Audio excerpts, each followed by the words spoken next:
त्यसलाई उहाँले उपयोग गर्नुभयो विभिन्न जो क्वेसनहरू थियो सरकारसँग जोडिएको त्यसलाई स्पष्ट गर्न कोसिस गर्नुभयो त्यसलाई मैले अन्यथा लिएको जस्तो लाग्दैन पछि उहाँले त्यो मञ्चलाई चाहिँ सही सदुपयोग गर्नुभयो त्यहाँ आफ्नो जवाफ दिनुभयो त्यो बाहिर सदनमा दिनुपर्ने जवाफ उहाँले किन बन्द उहाँले त्यो त एउटा पार्टीको फोरममा विभिन्न विषयहरू जोडेर आउनु नआउने भन्ने विषय त अलग छ तर मलाई लाग्छ त्यसलाई अन्यथा लिइराख्नु पर्दैन होला उहाँले भन्नुभयो यो देश बन्छ बनाएर छोड्ने एउटा सरकारको प्रमुखको नाताले जो आश्वस्त गर्न कोसिस गर्नु हो हामी यो कार्यकाल होइन हामी 2-4 कार्यकाल यो मुलुक चलाउँछौँ र देश बनाउँछौँ यो सुशासनको वर्ष हो हामीले मुलुक छोड्दाखेरि भोलिका दिनमा समृद्धि छोडेर हिँड्छौँ भन्नुभएको छ उहाँहरूले त्यो सम्भावना देख्नुहुन्छ तपाईँ मेरो विचारमा त अब सरकारको होल समीक्षा हामी गरिसकेका छैनौँ हामी आशावादी छौँ हामी प्रतीक्षारत हामी वेट एन्ड सीको स्थितिमा छौँ कयौँ सकारात्मक कुराहरू पनि गरेका छन् यो सरकारले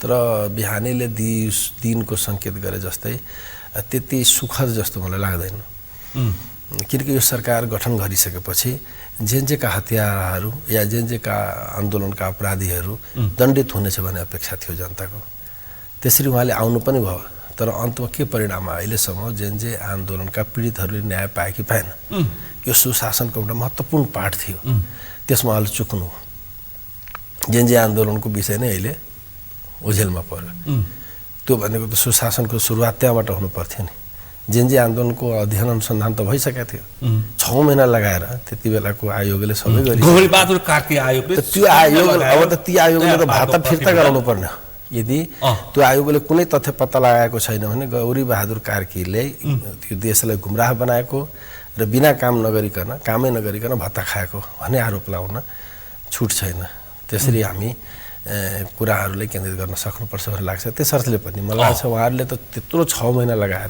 गौरीबहादुर कार्कीले भदौ 23 र 24 गतेको मर्मअनुसार अनुसन्धान र त्यो दुईटैमा खालको प्रतिवेदन तयार गर्न सक्नु भयो आयोगले यदि गलत गरेछ भने आयोग दोषी हुन्छ आयोगले राम्रै गरेको छ र सरकारले स्पेशली त्यसलाई टेक्न सकेन त्यसलाई लिन सकेन सरकारको प्रश्न हुन्छ कहीँ न कहीँ ग्याप देखिन्छ नि त्यत्रो महिना लगाएर अध्ययन गर्ने दुधको दुध पानीको पानी भनेर प्रतिवेदन दिने र सरकारले त्यहीबाट फेल खाने भनेपछि त्यहाँबाट सुशासनको वाट लागेको मलाई लेख्दैछु किनकि जे सबैको के थियो भने यो सरकार बनिसकेपछि जे आन्दोलनका दोषीहरू दण्डित हुनेछ जो दोषी छन् ती सबै दण्डित हुनेछ तर एकजना पनि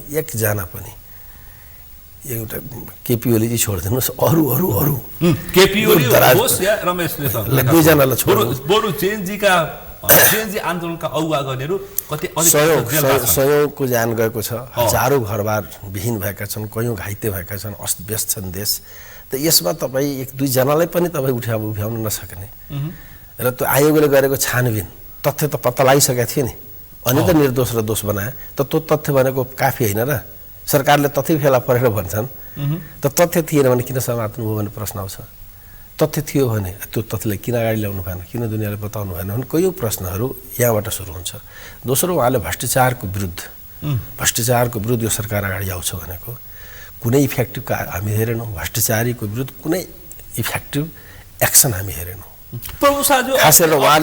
अधिकारलाई 6 घण्टा सिंहदरबार राखेर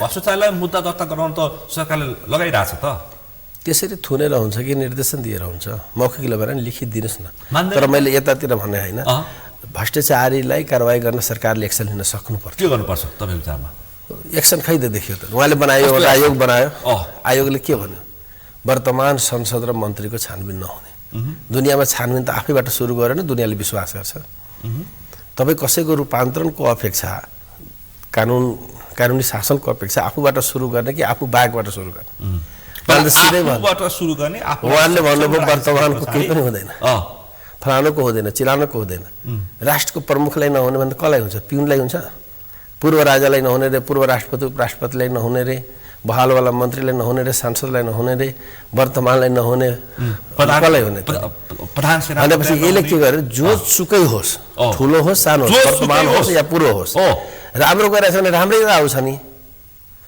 राष्ट्रपति नै त्यसबाट अलग किन राख्नु पर्यो वर्तमान आफूलाई किन राख्नु पर्यो प्रधानमन्त्री बन्न सक्नु पर्थ्यो मबाट सुरु हुन्छ यो अभियान मबाट सुरु हुन्छ र सबैले लागू हुन्छ भने जस्तो भएन त्यसैले के भने सुरुमै त्यो पहिलो गाँसमै आँकड जस्तै भयो त्यसैले हामी के लाग्छ भने भ्रष्टाचारको विरुद्ध सरकार तुरुन्त एक्सन लिन्छ भन्ने थियो, त्यो पनि खासै हावा निस्के जस्तो भयो। जेनजेका अपराधीहरू दण्डित हुन्छ भने त्यहाँ पनि हावा निस्के जस्तो भयो। सुशासन अफिसको काम कारवाही पुरै प्रभावकारी हुन्छ, लाइन अब बस्नु पर्दैन, लाइन अझ बढ्यो। के व्यथिति छन् पुरै निकायहरूमा कारागारको कर्मचारी झुन्डिया छ भने यो सरकार अझ कारागारको कर्मचारी बढाउनतिर गयो। आसेपासेलाई पुडा होलेका थिए, पुरै झोलेहरू भयो भने झन् आफ्नै त्यही वरिपरिको मान्छे भयो। सबैले आफ्नै सांसद, उहाँकै पार्टीको सांसदले के आरोप लागिरहेछ भने महानगरको टिमले देश चलाइरहेछ। त्यो भनेकोलाई के भन्छ? हिजो झोले भनेर गाली गर्नेलाई यसले के भन्ने? मैले भने होइन, उहाँकै वरिष्ठ नेताहरूले भनिरहेछ।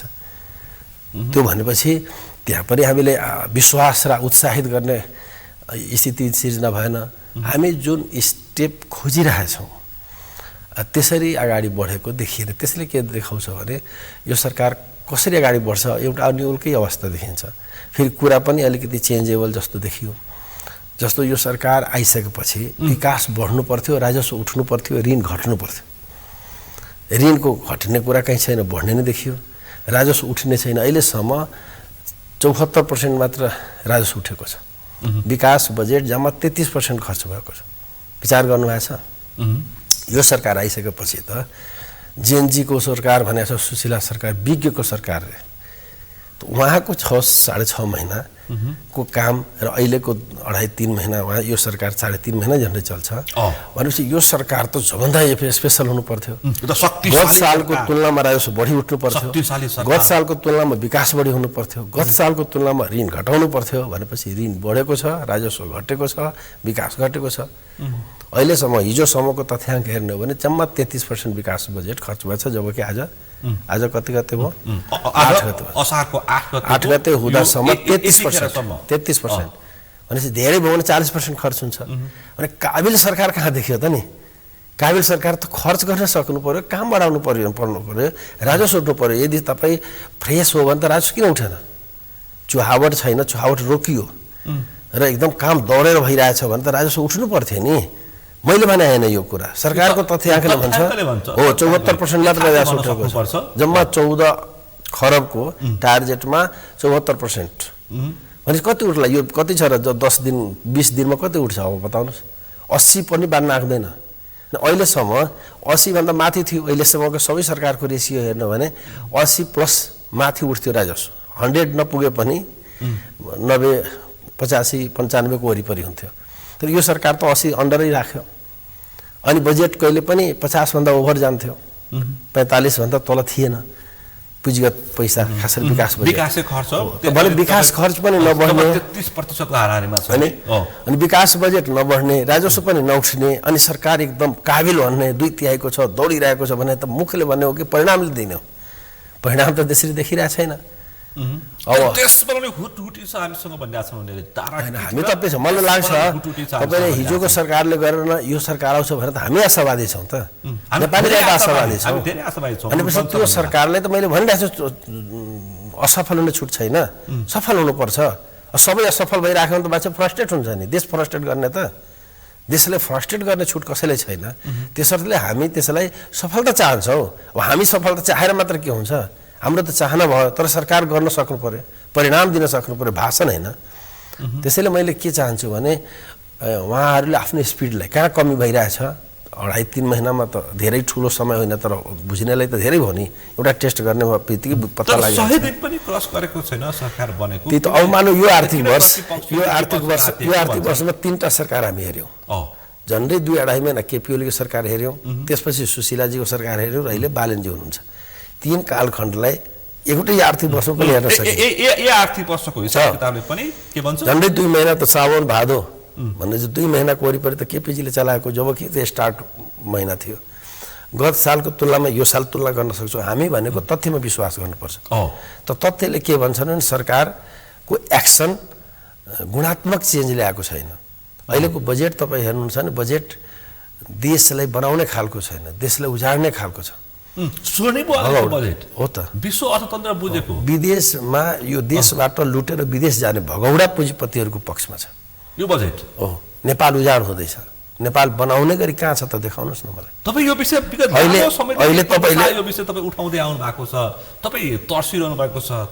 तपाईँ यहाँ ठुलो ठुलो खालको सम्पत्ति चाहिँ बाहिरिने क्रममा छ, अहिले बजेटले पनि त्यसलाई पक्षपोषण गर्यो भन्ने खालको आशय व्यक्त गर्नुभएको छ। तपाईँ देखेको शङ्का कहाँनिर हो? जस्तो नेपालको दुई किसिमको जनता छ। एउटा नेपालबाट पैसा लुटेर विदेश लगिरहेछ, अमेरिका अस्ट्रेलिया त्यहाँको नागरिक भइरहेछ। अहिलेसम्म नेपालको कानुनले नेपालको पुँजी विदेश लान दिने छुट थिएन, लुकेर मात्र लान्थ्यो।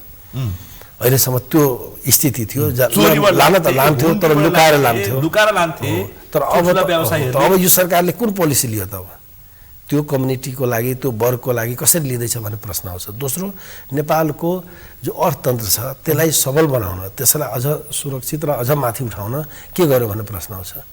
भनेपछि यहाँ सबभन्दा बढी समस्या त ट्याक्सको थियो। नेपालको होल जिडिपीको झन्डै 30-35% ट्याक्स छ। कुनै पनि देशमा यति ट्याक्स छैन।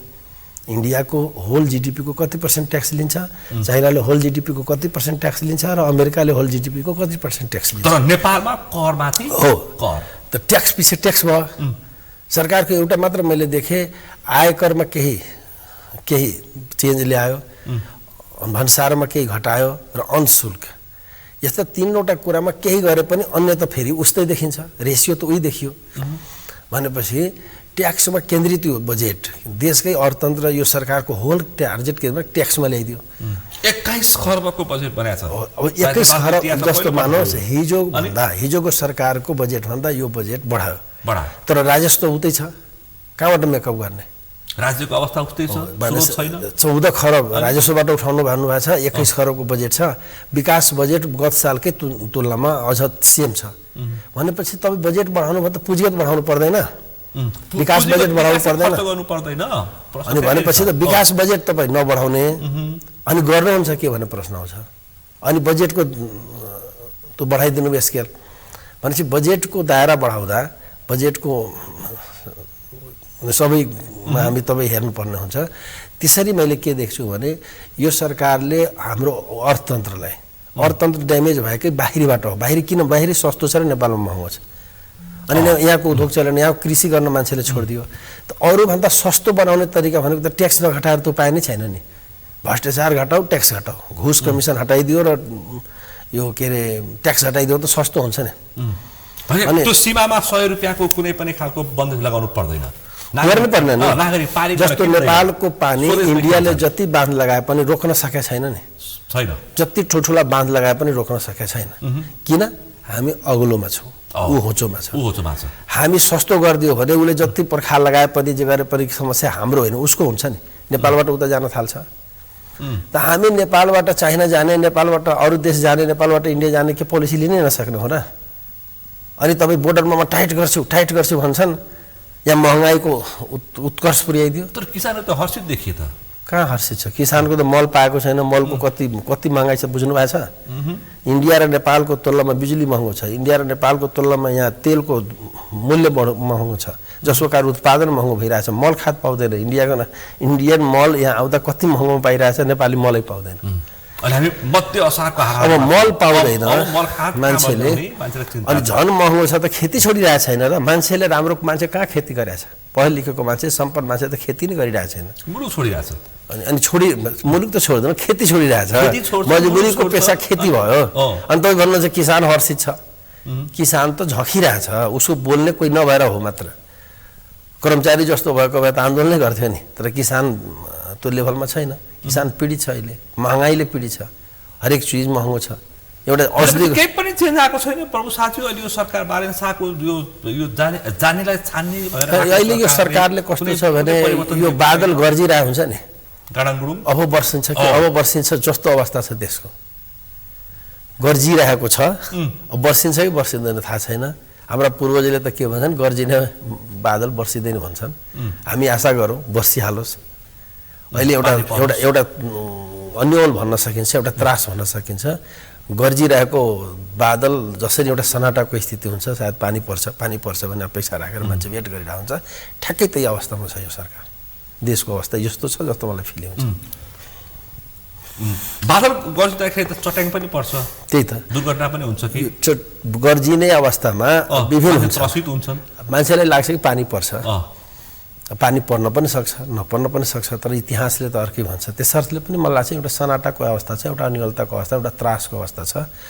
मान्छे अपेक्षा पनि छ, त्रास पनि देखिन्छ। के हो यो प्रभु साजु? होइन, अपेक्षा त राख्नै पर्छ। ठुलो अपेक्षा छ आम मान्छेमा, तर मान्छेमा त्रास पनि देखेको छ, के हुन्छ भन्ने। होइन, सबै क्षेत्र चलाइ मान्छन्। त्यसैले मलाई के लाग्छ भने यो पोजिटिभ पनि हेर्नुपर्छ, म नेगेटिभ मात्र हेरिरहेको छैन। जब एउटा सेटिङ हुन्छ, त्यो सेटिङ भएर अर्को सेटिङ हुँदा एउटा सङ्क्रमण काल हुन्छ क्या, त्यति बेला त्रास हुन्छ। अहिले राष्ट्रपाका नेताले त्यही भनिरहेछन्, यो भूकम्प पछाडिको पराक्रम हो, फागुन 21 भूकम्प हो, यो पराक्रम हुन्छ।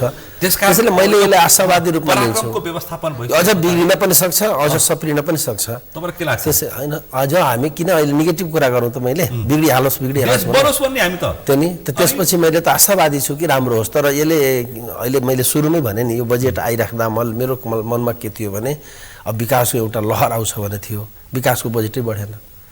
त्यहाँ पनि हट लाग्यो, मन लाग्यो यो राजस्व घट्छ कि ऋणको जो थुपारिएको छ त्यो हट्छ, ऋण बढाइदिने अनि ट्याक्सको पुरै लोड जनतालाई दिने भने चाहिँ हाम्रो जो नीति छ नि, पोलिसीमै समस्या छ भने मैले भन्दै आएको छु। नेपालको राजस्व नीतिमै समस्या छ। मानव जङ्गल देशको, जङ्गल सरकारको, जङ्गलको आम्दानीको रोयल्टी लिन्छ क्या, जङ्गलको मालिक होइन सरकार। अनि जङ्गलबाट के लिन्छ त? रोयल्टी लिन्छ भनेपछि यो अर्थतन्त्रकै समस्या छ भनिरहेको छु मैले। मेरो लडाइँ यहाँनिर छ। हो, या पोलिसीमा समस्या छ, पोलिसीको समस्या छ, नीतिमा समस्या छ। जस्तो जलाशय भनेको नेपालको हो नि, सरकारको हो, तर त्यसबाट के लिन्छ उसले? रोयल्टी मात्र लिन्छ। मानव सरकारी संस्थानहरूले व्यापार गर्छ, त्यो सरकारको हो नि। अब आयल निगमले कारोबार गर्छ, सरकारले के लिन्छ? ट्याक्स। सिर्फ ट्याक्सको मालिक हो सरकार, अरू चिजको मालिक आयल निगम। यो पोलिसीमा कहीँ न कहीँ खोट छ। तपाईँको सुझाव के छ? स्वर्णिम मोगललाई, रवि लामिछानेलाई, नारायण शाहलाई हामीले के लाग्थ्यो भने हिजोका जो पुराना पार्टी मात्र भन्ने होइन, उहाँको पोलिसी र तपाईँको पोलिसीमा अन्तर देख्नुपर्छ। फरक पाउँछ। तपाईँको फेस उस्तै, तपाईँको विचार उस्तै, तपाईँको काम उस्तै, अनि आफू नयाँ भन्ने कति यो नाटक होला। नयाँ भन्नलाई त सोच पनि नयाँ हुनु पऱ्यो, एक्सन पनि नयाँ हुनु पऱ्यो, परिणाम पनि नयाँ हुनु पऱ्यो। अनि नयाँ त केही पनि देखिन्न नि। उहाँ केपीजीले पुरानो पार्टीको नेताले के भन्छ? यो व्यवस्था उत्कृष्ट छ, ठुलो बलिदानीले एउटा बदलाव ल्याएको भन्छ। रविजी के भन्नुहुन्छ? राजपालले के भन्छ? व्यवस्था बदलियो, अब अवस्था बदल्छ। वर्षमा केही चेन्ज छ? केही चेन्ज छैन। उहाँले पनि भन्छ व्यवस्था बदलेकै हो, ठुलो रगतपातबाट बदलेको हो, ठुलो लडाइँबाट बदलेको हो। उहाँ पनि भन्छ व्यवस्था बदलेको हो। प्रभु शाहले भन्छ व्यवस्था बिग्रेको हो। फरक के छ? व्यवस्था बिग्रेको हो। व्यवस्था बिग्रेकीबाट सुरु भयो। उहाँले एउटा संविधान संशोधनको कुरा गर्नुहुन्छ, कोसँग परामर्श गर्नुहुन्छ? जसले संविधान लेखे त्योसँग संविधानको के चेन्ज संशोधनको कुरा गर्नुहुन्छ। जसले भन्छ व्यवस्था बदले, के संशोधन गर्नुहुन्छ तपाईँ? परामर्श कसो गर्नु पर्थ्यो? जसले यो संविधानमाथि प्रश्न उठाइरहेछ, यो संविधान पूर्ण छैन, यो संविधान बिग्रेको छ, यो संविधान काम लाग्दैन भन्नेहरूसँग बढी अन्तर्क्रिया गर्नुपर्ने हो नि। यदि तपाईँ चेन्ज चाहनुहुन्छ, यो संविधान ठिक छ भनिसकेपछि यसमा करेक्सनको त जरुरी नै छैन। दुई जिब्रे भयो नि, ठिक पनि भन्ने अनि करेक्सन पनि भन्ने। काङ्ग्रेसले पनि यही भन्छ। यिनै नेताहरू होइन संविधान बनाउने, यिनै नेता, राष्ट्रपतिकै नेताहरू ताली बजाउने त थियो त, दीपावली गर्ने यिनै नेताहरू होइन। राष्ट्रपति कुन नेता थिएन जसले दीपावली मनाएको थिएन? म यो सुन्न पनि चाहन्छु। म दीपावली मनाएको थिएन भन्नु पर्यो। त तिमीले दीपावली पनि मनाएको छौ, यो संविधानलाई उत्कृष्ट पनि भनेको छौ, व्यवस्था बदलेको पनि भनिरहेको छौ भने यो किन नाटक साटक गरिरहेको छ? कि त प्रभु शाह जस्तै भन्नु त जनताले पत्याइ पाउने कसको निर्वाचनमा यिनीहरू ठिक रहेछन् भनेर भने, तर परिणाम पनि त हेर्नुपर्ने होला नि। जनताले त बदलिन्छ, बदलावको अपेक्षा राखेको छ नि।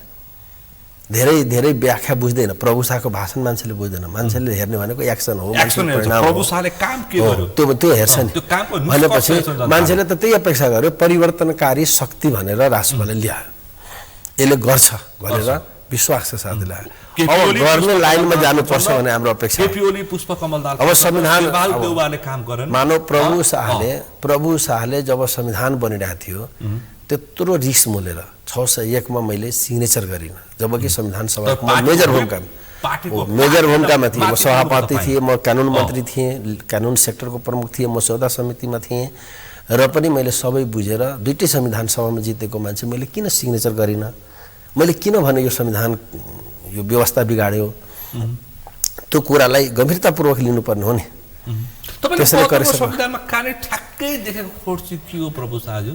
ठ्याक्कै खोट के हो? हो संविधानमा 3-4वटा कुरा गम्भीर ढङ्गको छ। एउटा भनेको त जो हामी उपलब्धि भनेका थियौँ देशमा, लोकतन्त्र, संघीयता, गणतन्त्र, समानुपातिक, राष्ट्रियता, यो सबैमा हट लगाइदियो। नेताहरूले के गरे त्यसमा हट लगाइदिए। जस्तै दुनियाँमा कुनै पनि देशमा दुई देशको नागरिकता लिने प्रावधान हुँदैन। अहिले राजपाल त झन् माथि उठेर भन्थ्यो एक पटकको नेपाली सधैँको नेपाली। अनि यही कुरा अमेरिकनमा लागू हुन्छ कि हुँदैन? जो मान्छे अमेरिकन नागरिकता लिइसके अनि त्यो सधैँको अमेरिकन हुँदैन। नेपाली नागरिकता छोडिदियो, लियो अमेरिकाको नागरिकता लियो, अनि यो कुरा त्यहाँ लागू हुँदैन? एकपटकको अमेरिकन सधैँको अमेरिकन हुँदैन? यो त दुई चिब्रे जस्तो भएन, द्वैत भएन कुरा। फेरि इन्डियामा नागरिकता लिइसकेको छ इन्डियाको, ऊ नेपालमा आयो भने हुँदैन, अमेरिकावाला मात्रै भनेपछि यो सार्क देशको सार्क कोही मान्छे तपाईँको दाइ गयो अमेरिकाको नागरिकता लियो, नेपालको छोडिदियो, भाइ गयो इन्डिया बम्बईमा बस्यो, इन्डियाको नागरिकता लियो, नेपालको छोडिदियो। अमेरिकन आएर नेपाली बन्न सक्ने, ऊ वंशजको नागरिक हुन सक्ने, तर बम्बईवाला वंशजको भएन। अनि यो असमानता छैन। अनि फेरि नेपालमा एउटा मान्छे एक देशको वफादार हुन्छ नि, कि त अमेरिकालाई धोका दिन्छ कि त नेपाललाई धोका दिन्छ। त त्यो हाम्रै वंशलाई बदनाम गर्ने त मेरो दाइ अमेरिकाप्रति धोका दियोस् भने त मैले, तिमी अमेरिकन भयो भने अमेरिकाकै वफादार बन। नेपालीको चलन यो छ, यदि त्यो सेनामा गएर लड्यो भने त्यही सेनाको धोका दिएर लड्दैन। एउटा नेपाली यदि ब्रिटिस सेनामा छ भने, एउटा नेपाली यदि इन्डियन सेनामा छ भने ऊ धोका दिँदैन, त्यही सेना त्यही देशको पक्षमा लड्छ। यही हो नि नेपालीको विशेषता, इमान्दार विशेषता। एकपटकको नेपाली स्वयं नेपाली भनेर हुँदैन यो हो भने त अमेरिकनबाट सुरु भयो नि त। त्यो त्यसरी बुझ्नु पर्यो। अब कोही राजस्थानमा थिए उसका कसैको पूर्वज, कसैको इन्डियामा थिए भनेपछि कुनै बेला थियो भनेर अहिले भन्ने त अहिले भन्ने ऊ त प्रतिबद्धता छोडेर नेपाल त्यागेर अमेरिकन नागरिकता लियो नि। कसैले छोडेर त्यो देशमा लिइराख्दा त्यसले के भन्छ? स्वेच्छाले लिएको भन्छ नि, अमेरिकाले स्वेच्छाले स्वीकार्नु हो भने अमेरिकाप्रति वफादार हो। विषय पनि लामै समय चाहिँ उठाइरहनु भएको छ। त्यो राष्ट्र विरोधी हो, तपाईँलाई त्रास कहाँनिर हो? राष्ट्रघात हो, राष्ट्रघात हो, यो राष्ट्रघात हो। विदेशीलाई नागरिकता दिने कुरा कदापि फेस हेर्ने हो त हामीले, नियत हेर्नु पर्दैन। तपाईँ मान्छेको नियत र व्यवहार हेर्ने होला नि। आफ्नै स्वेच्छाले तपाईँ नागरिकता छोड्नुभयो, अमेरिका हुनुभयो, अब फेरि भन्नुहुन्छ वंशजै हुने भयो त नि। यो संविधान जब बन्यो नि त्यसमा दुई देशको नागरिकताको प्रावधान ल्यायो। दुनियाँको कुनै देश छ जहाँ दुई देशको नागरिकता छ? एउटा छोड एउटा ल्याऊ, एउटा छोड अर्को ल्याऊ। तर नेपालीले के भन्यो? एउटा पकेटमा अमेरिकाको राख, अर्को नेपालको राख। यो राष्ट्रघाती काम हुँदैन भन्न सक्थ्यो। अमेरिकन छोड फेरि नेपाली ल्याऊ, जसरी रविजीले छोड्नुभयो लिनुभयो, यही हुनु पर्थ्यो नि। अब इन्डियन छोड नेपाल ल्याऊ, अमेरिकन छोड नेपाल ल्याऊ भन्नुपर्ने हो नि। आऊ तर छोडेर आऊ। अमेरिकनको पनि मालिक अब अमेरिकाको मान्छे छोडेर आऊ। अनि अर्को विषय के हो संविधानमा? भनेपछि एउटा त राष्ट्रघात भयो। मैले बुझेँ हामी हिजो आन्दोलन गरेको राष्ट्रवादको लागि हो, राष्ट्रघातको लागि हो। दोस्रो भनेको संघीयता, 761 सरकार दुनियाँमा सुन्नु भएको छ? कुन देश छ त्यहाँ 100 भन्दा बढी सरकार भएको देश बताउनु? 80 भन्दा मात्रै, 100 पनि छोडिदिनुहोस्। भनेपछि यति सरकार, नेपाल जस्तो सानो देश यति सरकार थेक्छ त? एउटा नेपाल सरकार त थेक्न सकेका थिएन मान्छे।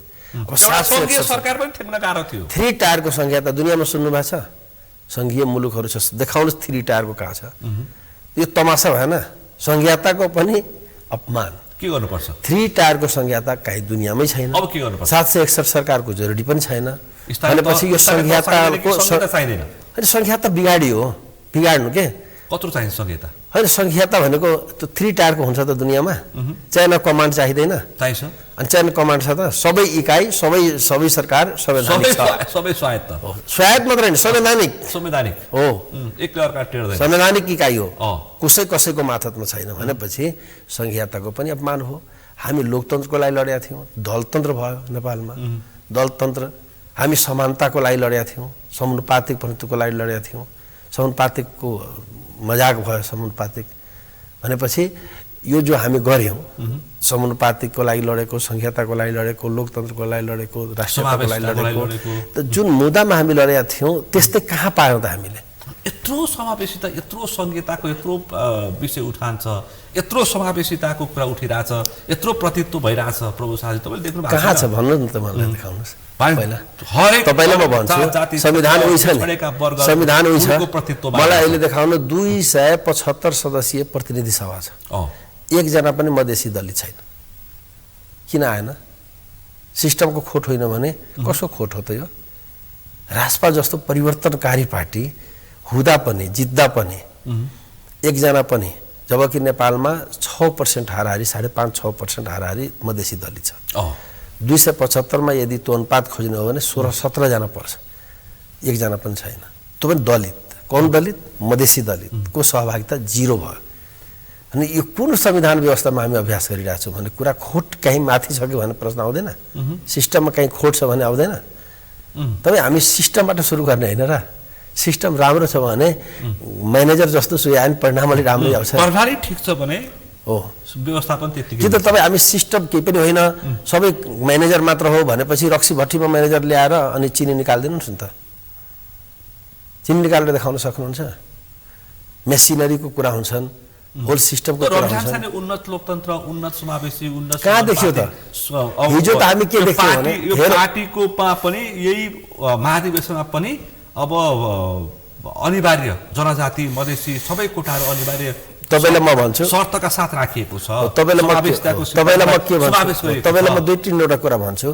पहिलाका नेताहरूले के भन्थ्यो? लोकतन्त्र भने बोर्डमा राख्यो, व्यवहारमा दलतन्त्र हो, अझ प्र्याक्टिसमा गुटतन्त्र हो। नेता र नेताको आसेपासे चलायो कांग्रेस एमाले माओवादी गुट। अहिले बालनजीको के आयो? एउटा महानगरको टिमले चलाइरहेछ भने आरोप आयो। त्यो सुनिरहेछौँ हामीले। महानगरको टिमले भनेपछि गुट पनि छैन। हिजो त कमजोर पुरानो पार्टीले त एउटा तलदेखि माथिसम्म एउटा गुट थियो। काङ्ग्रेसमा जाने देउवा गुट, एमाले केपी गुट भने हुन्थ्यो। ती गुटै छैन होइन, जे भए पनि एउटा सानो दृश्य भयो त, त्यो झन् सङ्कुचन भएन र? जानुपर्ने जनताकोतिर जानु पर्थ्यो। यो त यतातिर आयो त, मान्छेले भन्नु पर्थ्यो जनता चलाइरहेछ भने त महानगरले चलाइरहेछ भन्छ त सबैले। रासपाको नेताले यो भन्छ, रासपाले चलाइरहेछ होइन, गुट पनि होइन, एउटा सानो समूहले चलाइरहेछ भनेपछि लोकतन्त्र फुल्यो फल्यो या लोकतन्त्र सङ्कुचन भयो। त्यो व्यवहार हामी यहाँबाट हेर्ने हो, हामी तथ्य हेर्ने हो, भाषण नै। भाषण त पुरानो पार्टीका नेताले पुरा राम्रै भाषण गर्थेन। लोकतन्त्र, समावेशिता, संहिताको अभ्यास अब हामी पुराना राजनीतिक दलहरू जसले संविधान 2 पटकको संविधान सभा गरे लेखे उनीहरूलाई अब हामी सिकाउँछौँ भने एक कुराको हावा निकाल्दिएन। मधेसी दलित शून्य हुँदा लाज पनि लजाउँछ। मधेसको यत्रो पीडित दलित एकजना नहुँदा अरू राजीनामा दिएर ल्याउनु पर्थ्यो, लाज भएको भए। अब भाषण तपाईँले गरिराख्ने हो भने व्यवहार कसरी हेर्ने त मान्छेले? नवीन लामिछाने त संसदमा माफी मागेर सुरु गर्नु दलित पार्टी भाषण तपाईँ मुखले त भन्नु हो, तपाईँले अहिले भनिराख्नु भएको छ म दलितबाट क्षमा याचना गर्छु भन्ने कुरा, समावेशी गर्छु भन्ने कुरा। तपाईँ जे जति भने पनि मुख्य त व्यवहार होइन र, मुख्य परिणाम होइन र। परिणाम त यही हो कि 275, 1-2 जना होइन, 275 मा मधेसी दलित शून्य, यही हो अर्थात्। त्यो मैले भने होइन नि, संसदको सङ्ख्याले भनिरहेछ, उपस्थितिले भनिरहेछ हो। त्यसैले मैले त यो तपाईँको भाषणमा कसरी विश्वास गर्ने? विश्वास गर्ने आधार भनेको तथ्य होइन र? तथ्य। त्यो तथ्यले त अर्कै भन्छ। त्यसैले म के भन्छु भने, म फेरि भन्छु कि हामी भाषण त पुरानो नेता नि त्यस्तै दिन्थ्यो नि, स्वर्गै बनाए जस्तो हुन्थ्यो, भोलि नै के नहुन्छ भन्थ्यो, तर के हुन्थ्यो भन्थ्यो। भयो त भएन नि। हामी हेर्ने भाषण होइन, हामी हेर्ने व्यवहार हो। अहिलेसम्म 2.5-3 महिना हुन लागेको छ यो सरकारको, र हामी के चाहन्छौँ भने यो सरकार भने अनुसारै गरोस् र मान्छेमा उत्साहको एउटा उचाइ हासिल गरोस्, उत्साहित गरोस् जनता। अपेक्षा छ मानिसमा, ठुलो अपेक्षा छ। त्यो पुरा गरोस् भने हामी होइन भने के होला भन्ने चिन्ता पनि छ। हैन, गर्नै पर्छ, अर्को छुट छैन। त्यो गर्नै पर्छ, किनकि त्यो यो सरकारले गरेर भने त धेरै ग्याप हुन्छ, फेरि हामी पछाडि पर्छौँ। यो गर्नै पर्छ भन्ने लाग्छ। भनेपछि रवि लामिछाने र बालेशालाई छुट छैन? त्यो छुट छैन। एउटा ठुलो बलिदानीको बेसमा आएको, ठुलो जनताको विश्वासको बेसमा आएकोलाई त्यो छुट छैन, तलमाथि गर्ने छुट छैन। सक्छन् गर्नुपर्छ होला। सक्छन् होइन, अब सक्ने नसक्ने त मैले सक्नै पर्छ भने अहिले त सशङ्कित गरिरहेको छु। मैले भने यो 2.5-3 महिनाको कामले उत्साहित छैन। जसरी उहाँले के भन्नुभएको थियो, पुरै गुधोक चलाउँछु भन्नुभएको थियो। जति रोक्न उद्योग छ, जति बन्द छ, पुरानो नेताहरू खाए, चाटे, बन्द गरे, अब हामी आएपछि चलाउँछु भन्छ, यही भने हैन। काङ्ग्रेसको वाइवे जस्तै हाम्रो हेटौडा कपडा उद्योग चल्छ भन्नुभएको थियो उहाँले। बजेट आयो, बजेटमा के आयो? चलाउने आयो कि बेच्ने आयो? चल्दैछ त। बेच्ने आयो कि चलाउने आयो? बजेटमा त बेच्ने आयो। केही चलाउने आछ, केही बेच्ने, केही हैन, चलाउने हैन, बेच्ने आयो। गर्ने कुरा आछ, बेच्ने आयो भनेपछि कसरी विश्वास गर्ने? तपाईँले त चलाउने प्रतिबद्धता गरेर आउनु भएको छ, बेच्ने छुट तपाईँले छैन।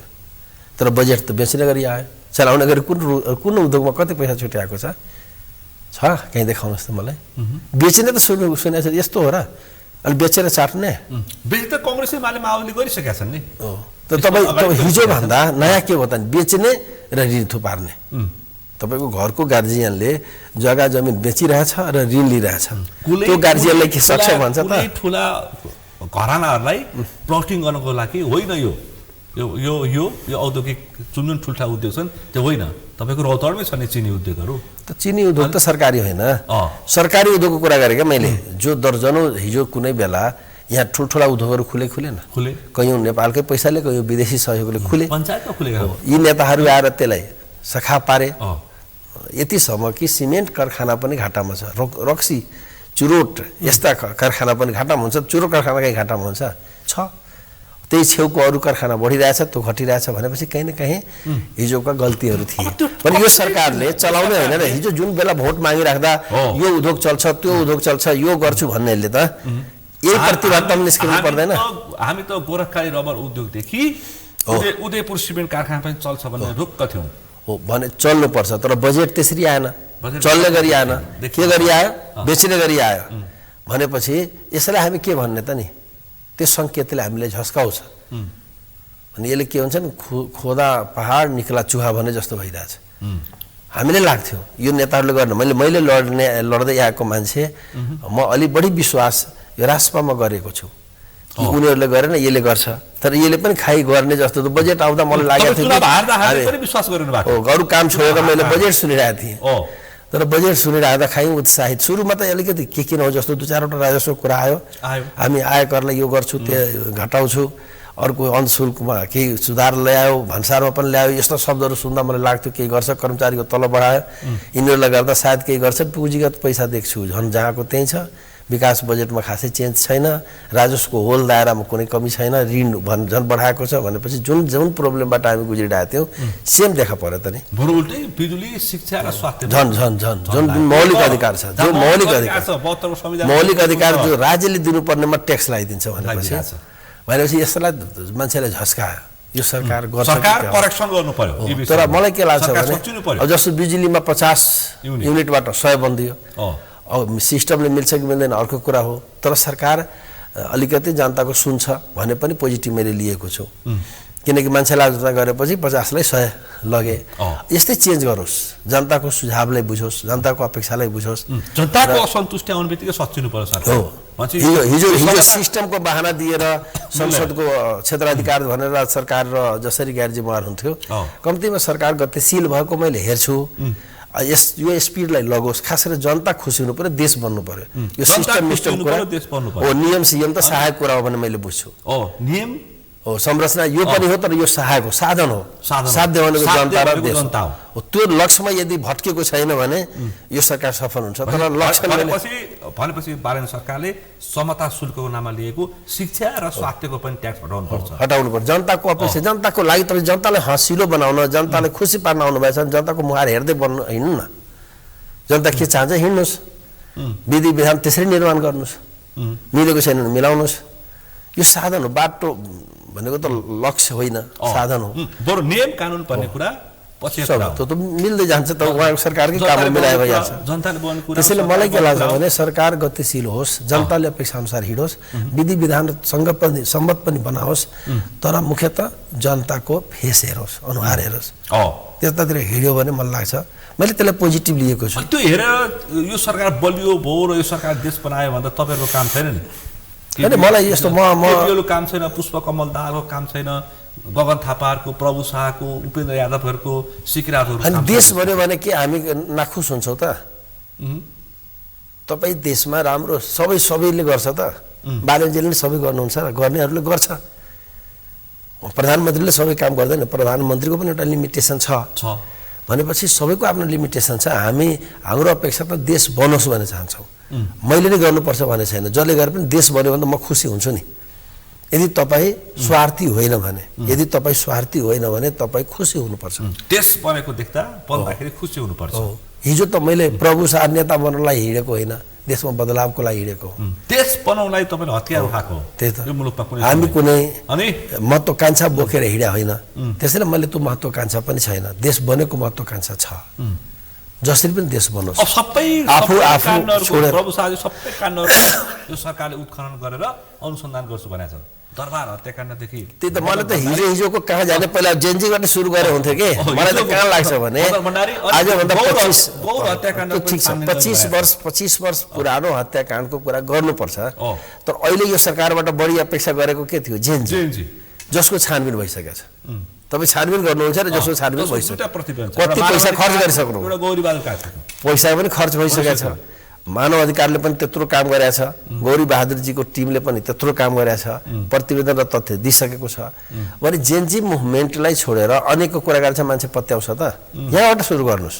अपराधीलाई तत्काल लगाइहाल्नु पर्यो, होइन हालिहाल्नु पर्यो। दोषीलाई के दण्डित गर्नु पर्दैन र? अनुसन्धान गर्नु, आन्दोलनका दोषीलाई दण्डित गर्नु पर्यो, पीडितलाई न्याय दिनु पर्यो, जोसुकै होस् बाट सुरु गर्नुहोस्। तपाईँको टिममै किन नहोस्, बाहिरको किन नहोस्, त्यहाँबाट सुरु गर्नु भने मान्छेमा आश्वस्त हुन्छ।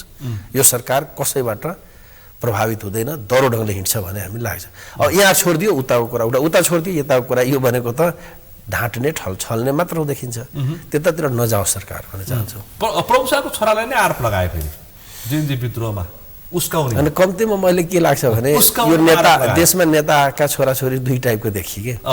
एउटा भने देश बदलावमै लागेको देखियो। हाम्रो छोरा त आन्दोलनकै सुरुका दिन हामी त्यति बेला बाहिर थियौँ, दिल्लीमा एउटा कार्यक्रम थियो, म त्यहाँ हुँदा मेरो छोरा यहाँ जेन्जी मुभमेन्टमा देखेको मैले भिडियो हेरेँ। एमालेको पार्टी कार्यालय चलाउने त्यस्तो त जलाउने भन्नेलाई भने होला। त्यो फर्स्ट दिन 23कै कुरा गरेँ मैले। त त्यो मुभमेन्टमा आफू एक्टिभ भएको हेरेँ।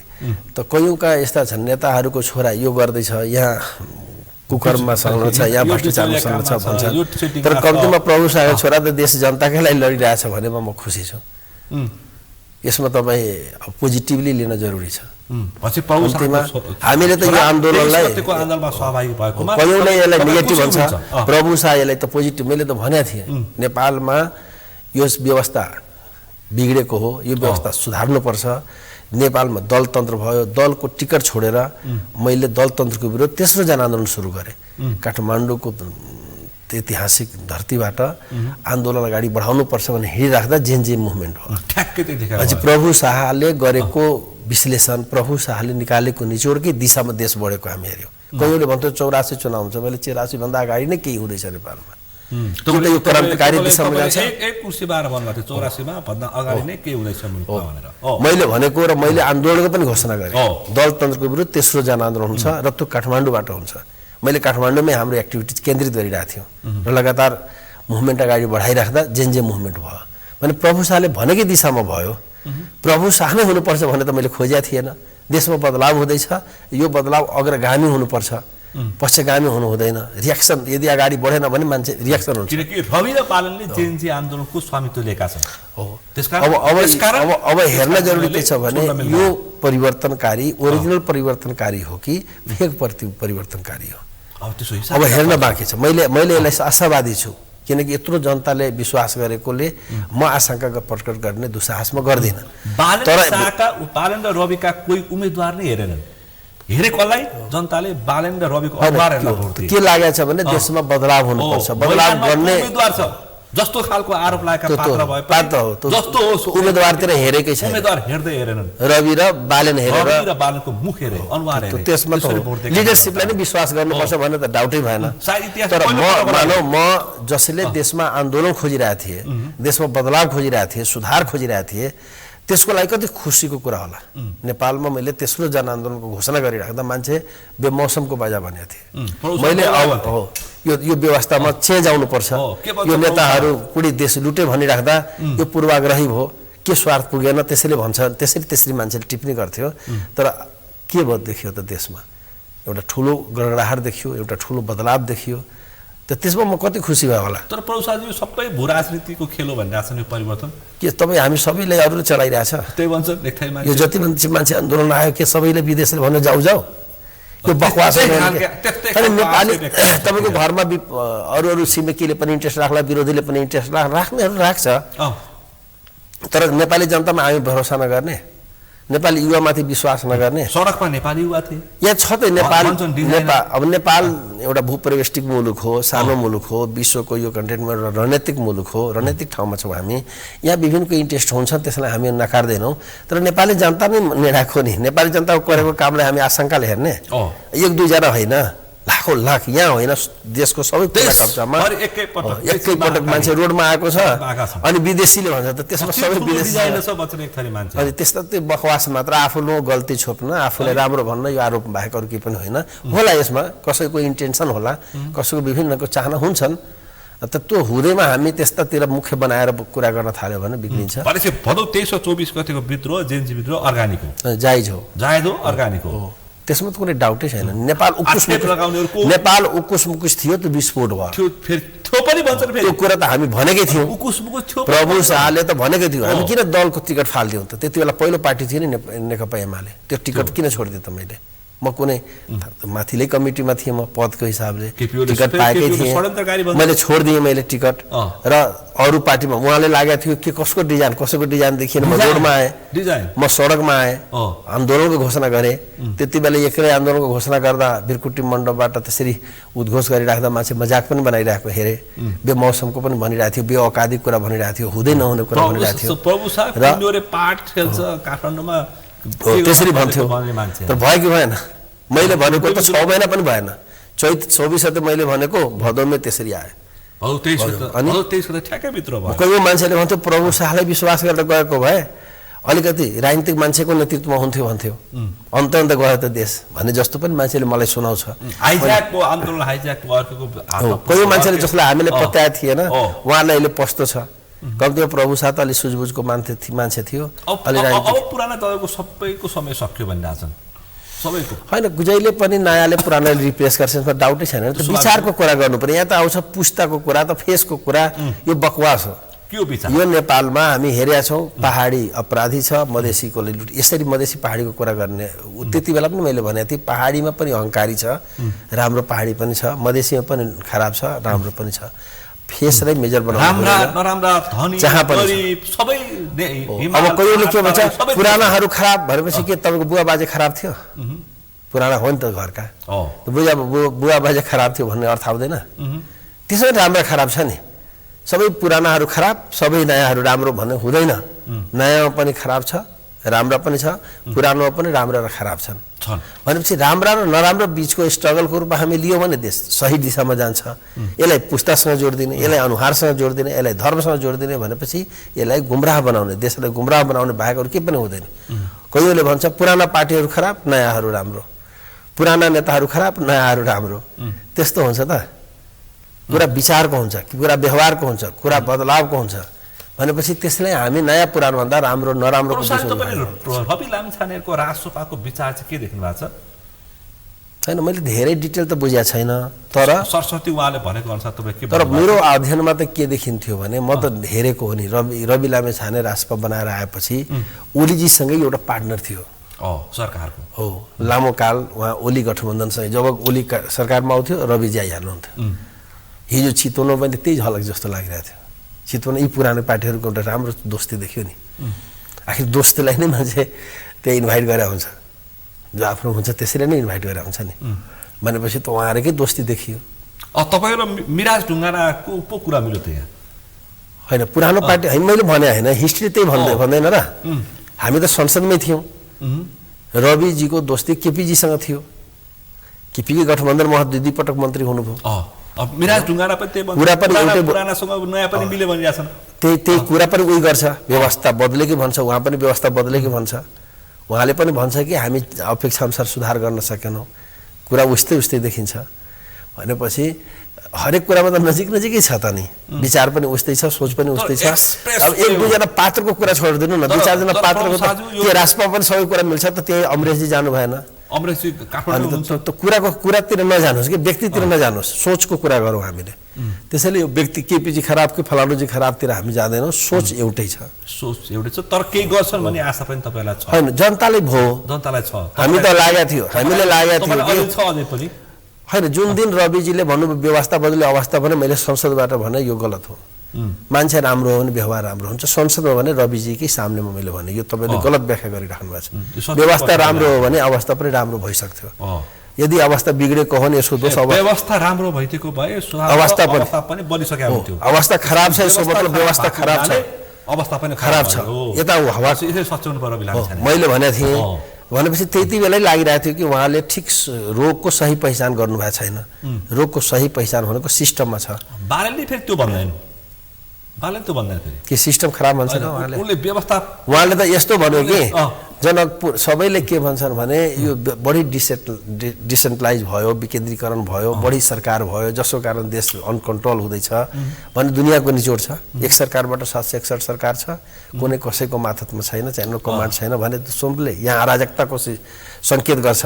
तर उहाँले के भन्नुभयो जनकपुरबाट, म एकदम जनकपुरको मान्छेले अब दर्शन गर्न मात्र काठमाडौँ जानुपर्छ भनेपछि त्यो त देखाएको भनेको त अझ बलियो बनाउँछु, तर त्यसरी त देखिन्न नि। उहाँको पालामा भन्छु स्थानीय तह र प्रदेशहरू कुन नियतले काम गरिरहेछ मलाई थाहा छैन। बालनजीको सरकारले प्रदेश र स्थानीयलाई असफल गर्ने खेल गरिराख्नु भएको छ। त्यही भएर तपाईँले लथालिङ बाल्नु, त्यही भएर तपाईँले मौलापुरबाट तपाईँले चेतावनी दिएको। मौलापुरको कयौँ कार्यक्रमहरू यो बालन सरकार भनिसकेपछि कयौँ चिजहरू त्यहाँ अस्तव्यस्त हुँदैछ भनेपछि अब प्रश्न आउँछ, जुन नगरपालिकाले देशमा उत्कृष्ट काम गरेको पुरस्कृत हुन्छ, दुनियाँले सराहना गर्छ, बालनजी आएपछि त्यसलाई सराहना हुनुपर्ने, सहज हुनुपर्ने कि त्यसलाई अवरुद्ध गरिदिने? आज यो सरकार नयाँ भइसकेपछि मौलापुर उत्साहित हुनु पर्थ्यो, पुरस्कृत हुनु पर्थ्यो, अझ काम गर्न बताउनु हुनु पर्थ्यो। अहिले निःशुल्क बिजुली, निःशुल्क पानी, छोरीसँग मेयर कार्यक्रम सञ्चालन त्यो ठाउँमा नगर प्रहरी छैन, नगर डाक्टर र नगर मास्टर छ। मौलापुर नगरपालिकामा 8000 स्टुडेन्ट छ। सरकारकै मापदण्ड मान्ने हो भने 50 मा एउटा टिचर भन्ने हो भने 160 वटा टिचर चाहिन्छ, जबकि जम्मा 55-56 वटा टिचर छ। मौलापुरले आफ्नो बजेटबाट टिचर राखेको छ र शिक्षामा एउटा चेन्ज गर्दैछ। एससीको रिजल्टमा अहिले 95% रिजल्ट ल्यायो रौतहटको मौलापुरमा।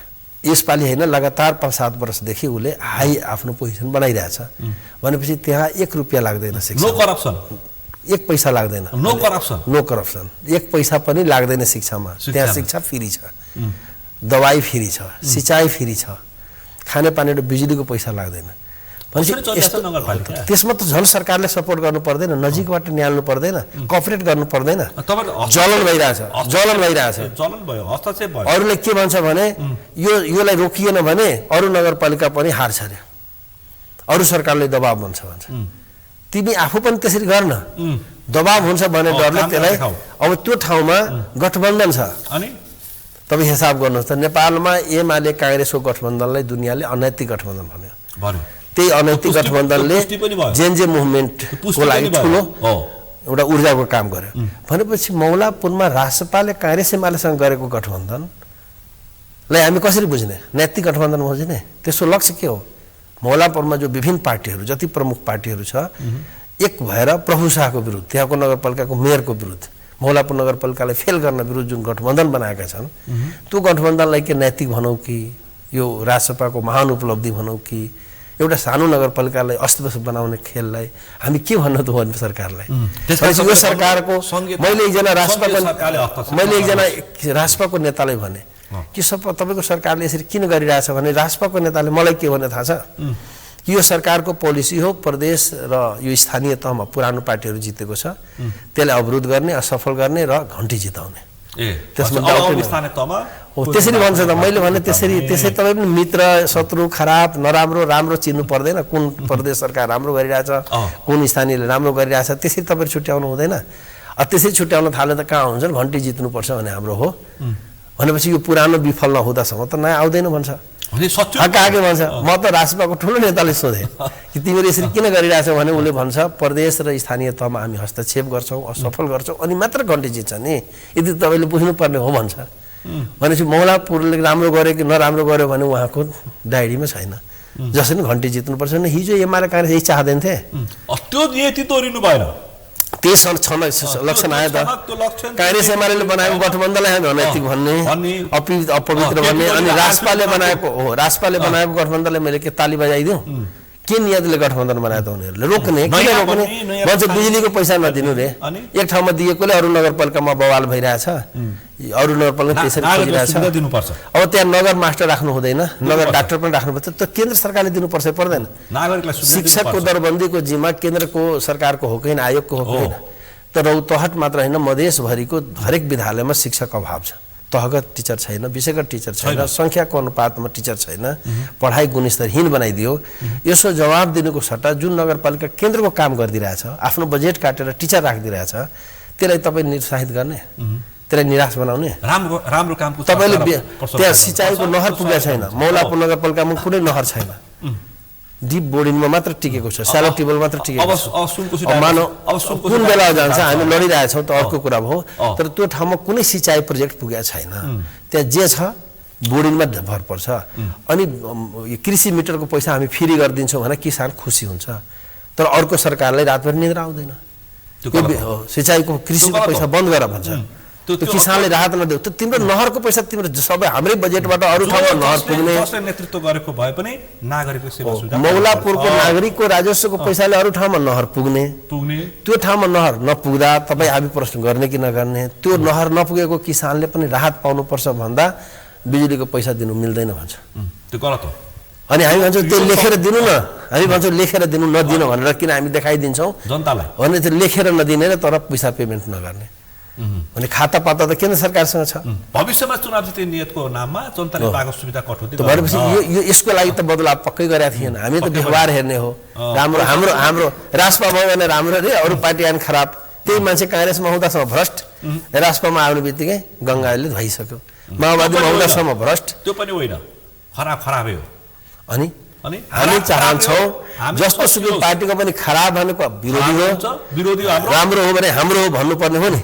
म बरबीजीले भन्न चाहन्छु, यदि तपाईँहरू व्यापक दृष्टिकोण राख्नुहुन्छ भने अरू पार्टीको पनि राम्रो काम गर्ने मान्छे सपोर्ट गर्नुहोस्, र नराम्रो काम गर्ने राजपालाई पनि त विरोध गर्नु, अनि मात्र तपाईँले देश बनाउनुहुन्छ।